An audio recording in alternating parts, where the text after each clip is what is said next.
Este vídeo es del futuro.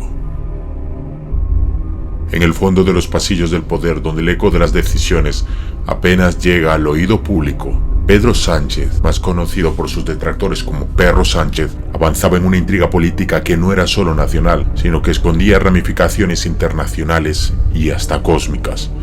Bajo la superficie de sus discursos y pactos escondía una misión, un plan forjado en la intersección entre lo esotérico y lo político, una conspiración que se retorcía desde los días de su juventud en círculos académicos. Todo comenzó cuando Sánchez, un joven estudiante de la Universidad Complutense de Madrid, fue reclutado en un grupo clandestino que buscaba proteger el orden mundial. Sin saberlo, Pedro se convirtió en el aprendiz de un grupo que proclamaba conocer la verdadera historia de la humanidad. Una red secreta de arquitectos globales que desde hacía siglos dirigía el rumbo del planeta.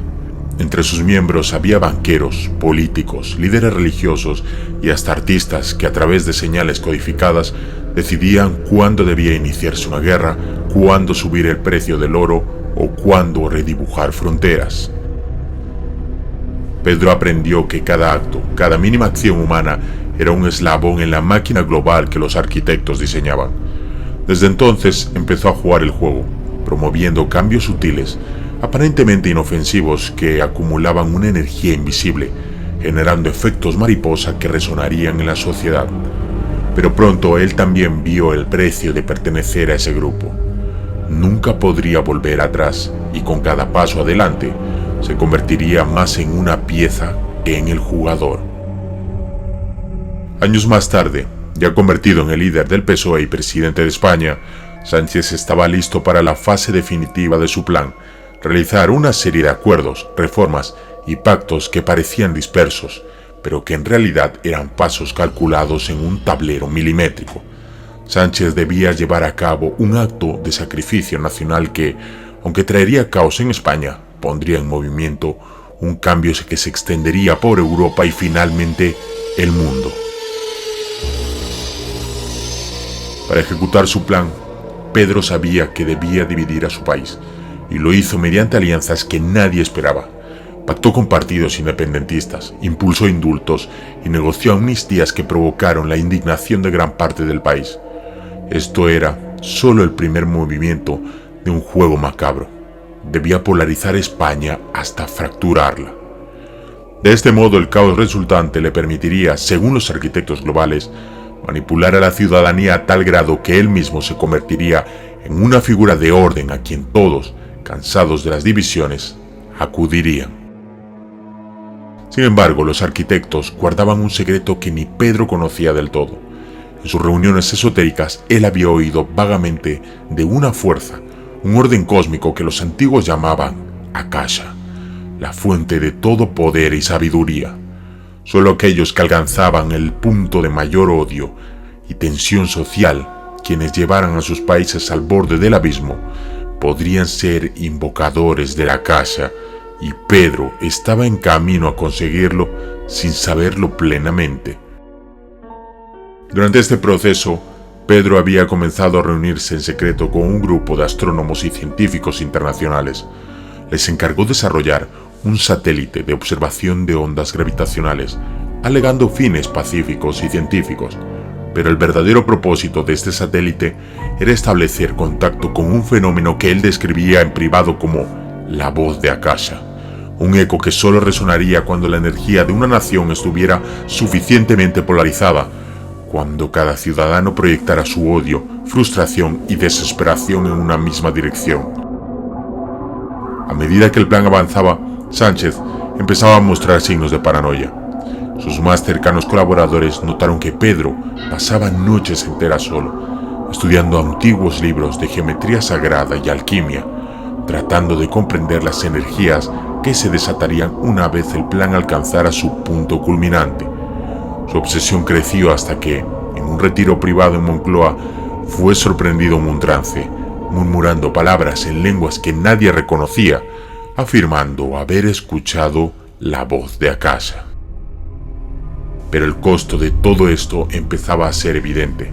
La economía de España colapsaba, la polarización política alcanzaba niveles inéditos y el descontento general crecía.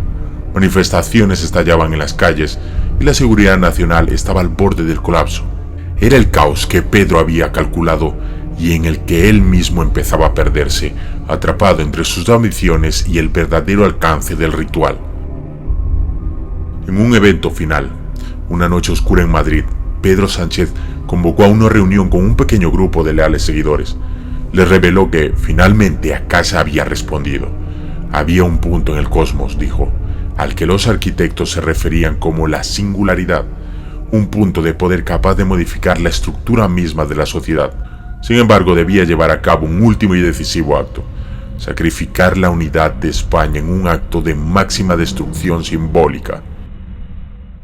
Pedro ordenó que se activara el satélite que había mandado construir y una serie de ondas gravitacionales fue enviada a través de la atmósfera en dirección a un punto invisible en el espacio. De inmediato, todos los aparatos electrónicos de Madrid se apagaron. En las calles, un silencio profundo cayó sobre la ciudad y todos los ciudadanos sintieron un escalofrío inexplicable, como si un pulso misterioso hubiera resonado en sus mentes. El experimento, sin embargo, no salió como Sánchez esperaba. El punto cósmico, la singularidad, reaccionó de manera impredecible, liberando una onda que no solo afectó a España, sino que se extendió hacia el resto del continente. De repente, en todas partes del mundo, personas comenzaron a experimentar sueños extraños, fragmentos de memorias y voces en idiomas desconocidos, como si algo antiguo y olvidado hubiera despertado en la mente colectiva de la humanidad. Pedro Sánchez desapareció esa misma noche sin dejar rastro alguno. Algunos rumores dicen que fue absorbido por la misma energía que liberó, mientras que otros afirman que los arquitectos lo ocultaron en una dimensión paralela para protegerlo del desastre que él mismo había desatado.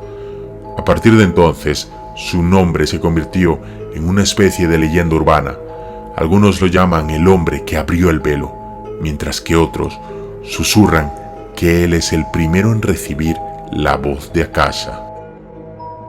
Los efectos de este evento aún se sienten.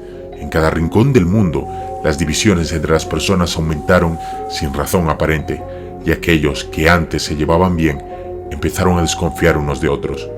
Algunos dicen que fue la conspiración perfecta para fragmentar el mundo. Otros afirman que la voz de Akasha sigue resonando, esperando al siguiente líder que, como Pedro Sánchez, intente abrir las puertas de lo imposible. ¿De qué o de quién quieres conocer su verdad? Comenta y suscríbete.